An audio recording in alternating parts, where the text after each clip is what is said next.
do see a trend. I think to you guys' point, it's really the transparency to the consumers that we really need to focus on.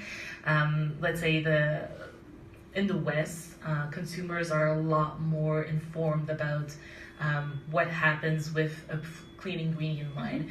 I think one of the problems in which it's hard to get a clean ingredient in product development is consumers are expecting to have clean ingredients, and also they're expecting long shelf life, and also they're expecting the perfect quality attributes along the shelf life, which is not realistic. Whereas in the West, they are a lot more exposed to clean ingredients and clean labels, and when let's say they get a yogurt that it's organic with natural ingredients with no additives, they do know there's going to be synergies. They do know that the product is going to be only fresh for 10 days, and they do accept it. So I think this is a big thing that consumers need to understand is if they are willing to accept variation, if they are willing to accept a shorter shelf life, clean ingredient is a possible thing. And I do think that variation in products are getting more and more accepted in terms of the ugly fruits and vegetables trend that is going on right now. A lot of grocery stores are promoting a lot of the selling of those fruits and vegetables that are not necessarily looking optimal, but they're still as good as any other fruits and vegetables.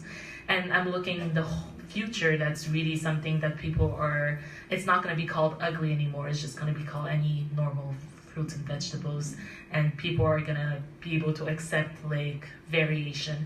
And there's actually a product that has been launched, a milk product that has been launched in Europe, I think, and it's called a seasonal milk, in which there's variation of the fat and the protein, and they do not standardize it, and they sell it as is.